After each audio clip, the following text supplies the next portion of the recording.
पिताजी इतनी आसानी से मान गए जितना इन्होंने कह दिया है? सिलेक्शन के बाद मान गए, क्या रहा? मतलब लगा होगा ना, शिक्षक गुरुजी कहाँ, वहाँ बिहड़ चंबल का इलाका है। नहीं, और बिल्कुल एकदम मतलब पहाड़ एकदम अलग, जहाँ हमने कभी बंदूक देखी ही नहीं और कहाँ चंबल। इवन हमारी शादी के दौरान जब हम लोग पहुंचे तो वहाँ सारे के सारे लोग दुनाली कंधे पे लटका के चल रहे हैं और शादी में दाएं दाएं गोलियां। हम बारात में जा रहे हैं, घोड़ी बैठे हुए हैं, और मतलब ऐसी शादी हुई थी जो मतलब बेस्ट शादी हुई थी हमारी नज़र में हमारी, क्योंकि हर आदमी आया था। हमने 1200 से 1500 लोग बुलाया था, 3,500-4,000 लोग आए थे। नहीं, हमने नहीं बुलाया 1000 लोगों को, खाना बनवाया 1500 का, आ गए 4,500 और खाना चट रैली थी, मतलब रैली थी वो। रैली थी। नहीं, क्योंकि और वहां से वो हम लोग स्टेज पर है और मनोज वहां से फोन करे, आलू में पानी मिलाओ, आलू में पानी मिलाओ।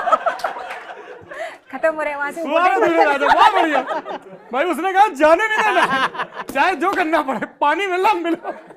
अरे हमने ना हमारे आईजी को बुलाया था। आईजी सर आके स्टेज पे बोलते हैं, मनोज सुनो 500 रुपए निकालो। अब हमें समझ में नहीं आया कि गिफ्ट तो हमें देना चाहिए, वो मांग क्यों रहे हैं। तो वो बोलते हैं सुनो, अब घर जाऊंगा, बीबी तो खाना देगी नहीं, तुम्हारे यहाँ खाना खत्म हो चुका है, पैसे दो, बाहर खाता हूँ। पता मैंने क्या बोला फिर अपने दोस्तों से, जब जितने भी सब सिलेक्ट, जो लड़के सिलेक्ट, तब मेरा हमारे ग्रुप में पहला बंदा था जो सिलेक्शन हुआ था, बाकी सब लोगों का तब तक नहीं हुआ था। तो मैंने सबको बुलाया, दीपेंद्र कुशवाहा हमारी गाड़ी चला के ले गया था। तो बोलता है कि यार गाड़ी सजी नहीं तुम्हारी, शादी के बाद जो सजती है। मैंने कहा सारे फूल ले लो, सजा दो जो स्टेज पे लगे हैं। तो मैंने उनको बोला कि भाई खत्म हो जाए। ये अच्छी स्कीम है गुरु। हाँ स्टेज के फूल गाड़ी की सजावट में काम आ सकते हैं, इस पे ध्यान नहीं दिया अभी तक हम लोगों का। हाँ।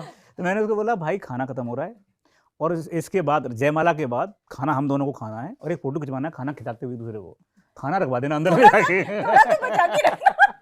मतलब आपका ध्यान स्टेज पे नहीं था, अगले स्टेप पे था। वाह।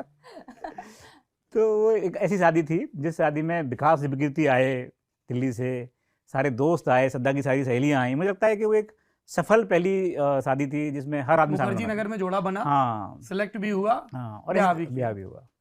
बहुत बढ़िया मनोज शर्मा। जियो। वही है कि जब आपके पास पार्टनर अच्छा हो, स्पेशली लड़कियों के लिए मुझे लगता है वो बहुत जरूरी है कि आपका लाइफ पार्टनर बहुत अच्छा होना चाहिए, क्योंकि आप जब दिन भर जूझ के और मेरा ब्रो अपन एक टीम में। और मेरा फिर बोल रहा है, ये श्रद्धा ने जो बोला है बहुत सही बात बोली है। ये जो गिफ्ट सिस्टम है ना, मेरा बर्थडे है, क्या दिलवा रहे हो, क्या दिलवाओगे, इस बार तुम मुझे रिंग दिलवा दो, इस बार ये दिलवा दो, ये सब बंद होना चाहिए। ये अपने बर्थडे में रिंग मांगता है आपसे? नहीं, मैं कह रहा हूँ बंद होना चाहिए। क्या है, दरअसल जो आप ईमानदारी की बात कर रहे हैं ना, वो ईमानदारी को पकड़ना है ना, तो उसका एक ही तरीका है। वो तरीका ये है कि अपने खर्चे कम कर डालिए, उसका तरीका एक लालचों से ऊपर उठ जाइए, और उसका तरीका ये है कि कुछ ऐसी चीज़ें जो ज़्यादा पैसे खर्च करती हैं उनसे मोह भंग कर लीजिए। जैसे हम लोग जब दिल्ली में पढ़ते थे मुखर्जी नगर में, तो एक दिन क्या हुआ कि मैं बड़े स्टाइल में आके मैंने श्रद्धा से बोला, श्रद्धा सेलेक्ट हो गया तो उसके बाद बताओ कौन सी गाड़ी दिलवाऊँ। वो गाड़ी दिलवाऊंगा। श्रद्धा ने कहा कि वो गाड़ी तो वही ठीक है, बत्ती वाली महिंद्रा की होगी तभी चलेगी, चाहे वो स्कॉर्पियो चलेगी, मेरे को सिर्फ बत्ती लगवा के दे दो। मैंने कहा ठीक है, मैं समझ गया कि आतिशबाजी लगी है। मैंने पूछा तुम क्या चाहती हो, उसने मुझे पूछा क्या चाहते हो। मेरे को बड़ी प्रॉब्लम है कैसे डायमंड से और सोने से, क्योंकि मुझे लगता है कि ये ना कलयुग का वो है क्या, सिंबल है।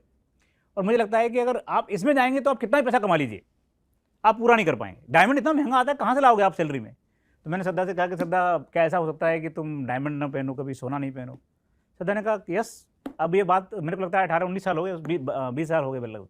श्रद्धा ने आज तक डायमंड नहीं पहना, आज तक सोना नहीं पहना, आज तक कभी हम किसी ज्वेलर की दुकान पर नहीं गए। ज्वेलर्स दोस्त लोग बोलते रहते यार कभी तो आओ देखने के लिए, खरीदना ही नहीं है। तो मेरा आपसे बोलना ये कि लालचों से ऊपर उठ जाइए ना, तो फिर उसके बाद दृष्टि साफ हो जाती है, उसके बाद कोई दिक्कत नहीं आती लाइफ में। सिर्फ हमको जब तक लालच बने रहेंगे ना, ऐसा हो जाए तो ऐसा हो जाए, तब तक दिक्कत है।